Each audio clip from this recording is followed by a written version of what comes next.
Hey guys, welcome back to the shift from people pleasing to living and loving fully. Morgan and Angie here, and today we are going to be talking about acceptance. Specifically, do you accept you? There's a lot of definitions out there, but I think the general definition that me and Angie kind of talked about before going into this video was that acceptance that comes from just being okay with you in the moment with flaws and all, right? Yep. Because when we say, well, I'm only going to be okay or lovable once I blank, then it's not really acceptance. It's conditional.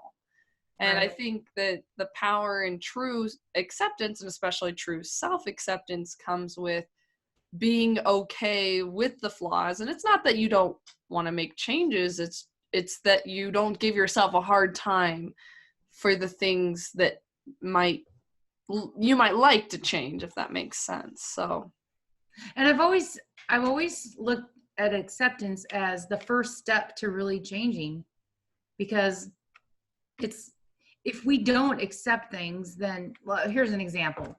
If we want to lose weight, and we are so focused on losing that 20 pounds or whatever it is, we can often have such conditions put on ourselves, like you just said. Well, when I do that, like, life's going to be okay. Everything's going to fall into place and so forth. And it doesn't happen that way. But acceptance is not a sexy thing at all. It sounds pretty boring if you think about it, doesn't it? Because it's like, well, why would I want to accept the way things are? Because then nothing's going to change. And so it's a real paradigm, or no, sorry, paradox. It's a paradox, because yes. it's just the opposite of that. I think yesterday I said something like, we can't hate ourselves into organization or into loving our body, or we can't hate ourselves. So the alternative is to accept ourselves. And it's not love. It's not love, because we don't have to be all excited about accepting something that we don't like about ourselves. We don't have to be happy about it, you know? So I think it kind of comes back to this whole idea of being compassionate with ourselves, because like you said, I think we generally try to hate ourselves into doing things, and it's a terrible motivation. Like, it's mhm. so unhealthy. I mean, if you think about so my son, he's 17 months, right? He's just learning to walk.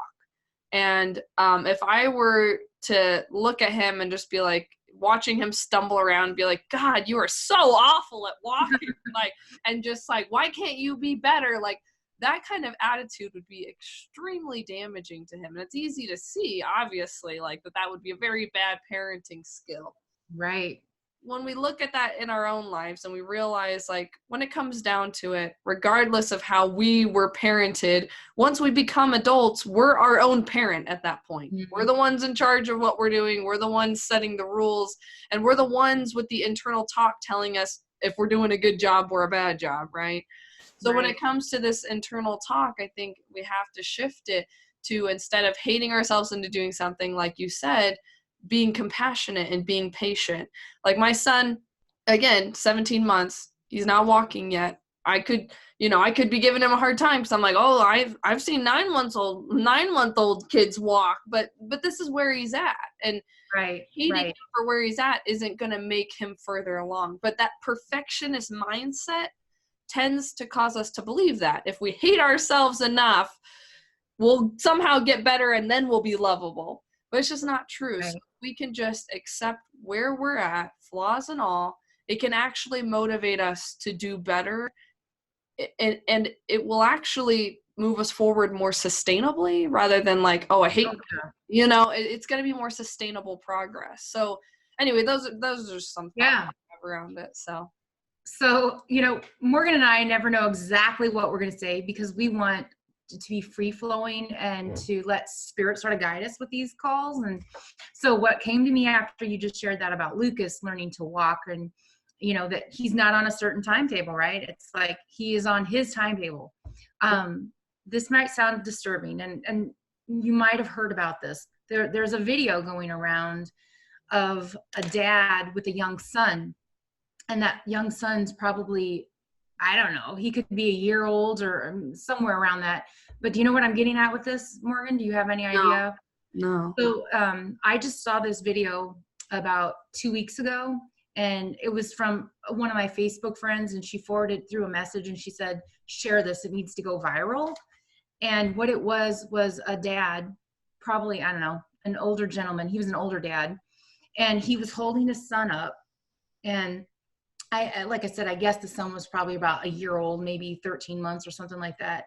But he was trying to get him to stand up and to be able so that he could walk, So that's what triggered me when you said this. And it was extremely disturbing because whenever his son would not stand up, like he was just holding him like by his torso and just facing his dad, like, facing him. And he was trying to hold him up. And then when he wouldn't stand up, his dad was really hitting him. He was, Wow. the image is just not even like, I could hardly watch it. Mm. But he was smacking him, and I'm like, I have no idea how that video got online, Yeah. but it certainly looked real.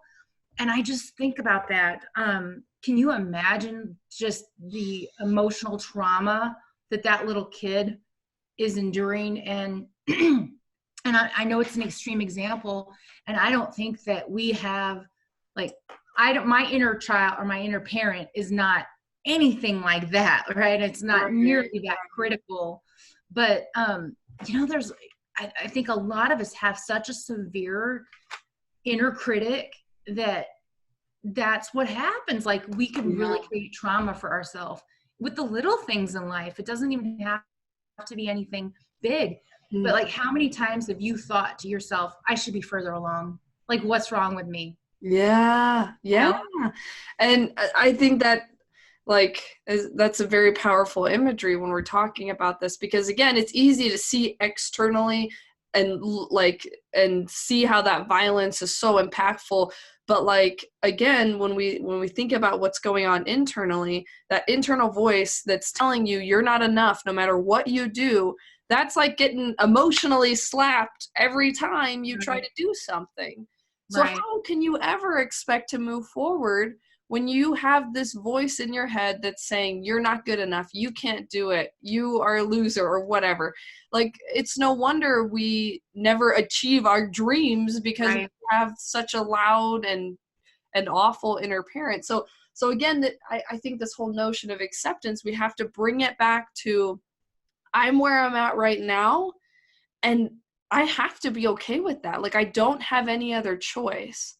Mm-hmm. And again, the voice in your head will tell you, if you accept you, you're not going to progress. But it's not true. It's the exact opposite. Right. When you Right. start to accept where you're at and give yourself patience and love like you would to a 1-year old trying to learn to walk, then they start to blossom. And it's Right. counterintuitive from the perfectionist mindset, but it is absolutely true that when you give yourself patience, you give yourself the benefit of the doubt, you give yourself time to grow, then you're actually going to grow at a more consistent, more healthy, and manageable rate. And, you'll blossom. I think that self-acceptance is even more important than self-love in some ways, because self-love may seem a little bit esoteric, really, like, well, I can't even imagine self-love. Self-acceptance has to occur first before the self-love. And I know that we've talked about how our own inner dialogue is so crucial to, how we get by in the day, how we feel good about ourselves or not. Because if we're feeling good about ourselves, we're going to take actions in alignment with something that's important to us, whatever that is. And so, do you want to speak to some language that people can use, you know, something tangible that we can bring back down to earth, to say self-acceptance is this ethereal, sort of slippery type of concept, but how can we bring it down to real life? What's some verbiage people could use, Morgan? a little verbiage or exercise I like to do when trying to work through my self-acceptance goes like this, and you can cater it to, you know, your own issues, of course. So I'll say to myself, sometimes I'm productive and sometimes I'm lazy. I'm always me.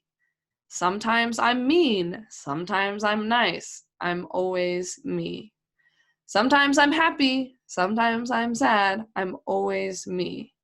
And this can go on for as long as you want, and then at the end here you remind yourself, sometimes I'm acceptable. Oh wait, no, I'm always me. I'm always acceptable. Being me is always acceptable. It's a little bit of a pattern interrupt for you. Yeah. Yeah. Because here's the thing, we think if I'm doing good, I'm good. If I'm doing bad, I'm bad. But here's the catch, you're always you. No matter Right. how angry you are, no matter how happy you are, no matter how flawed you are, you're always you. And you can't be anything other than you. And that can kind of cause you to let go of that need to be something that you're not, and give yourself again that moment of appreciation for who you are in the moment, and acceptance, flaws and all. So yeah. It's getting rid of that checklist mentality. Yeah. You know, the transactional mentality, like, well, if I did this, and this today, then I'm acceptable. And it's taking away those conditions, and it's just saying you're always acceptable no matter what. So we just invite you guys to think about this, and how are you accepting yourself or not? And if you're not, what can you do? Can you apply some of this very specific language? Make it so simple. Maybe write it down on a 3x5 card to remind you, you know, put it on your fridge or your bathroom mirror or something. And very, very simple. Like Morgan, she did a great one. Sometimes I'm productive and sometimes I'm lazy, but I'm always me. However you want to phrase it, pick one thing that is the most bothersome issue for you.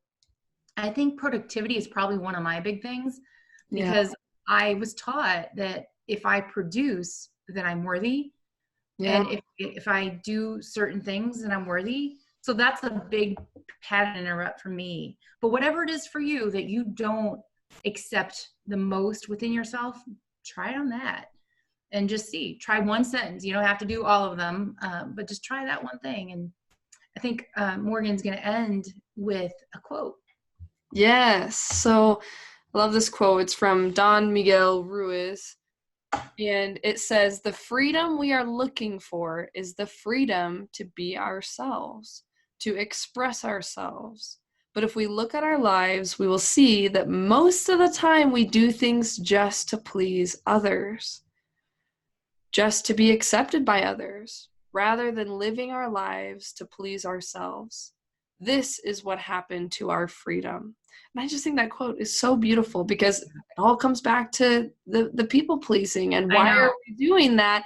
And we're doing it because on some level we think it's going to make us acceptable. And the irony of it is that it won't. I know. Acceptance really starts with you being okay with you and giving yourself patience, because you deserve it, because whatever brought you to this place in your life is not your fault. And so you deserve patience because of that, if that makes sense, you know? And respect and honor, like where we're at right now it's all kind of bundled into acceptance. Yeah. Awesome. Well, thank you guys so much for watching this video today. For more content like this, please subscribe to our channel. Comment below your thoughts about acceptance. Where do you struggle to accept yourself, and why? We'd love to hear your thoughts. Don't forget to like this video, give it a thumbs up, and we'll see you guys in the next video. Bye. Sure. Bye.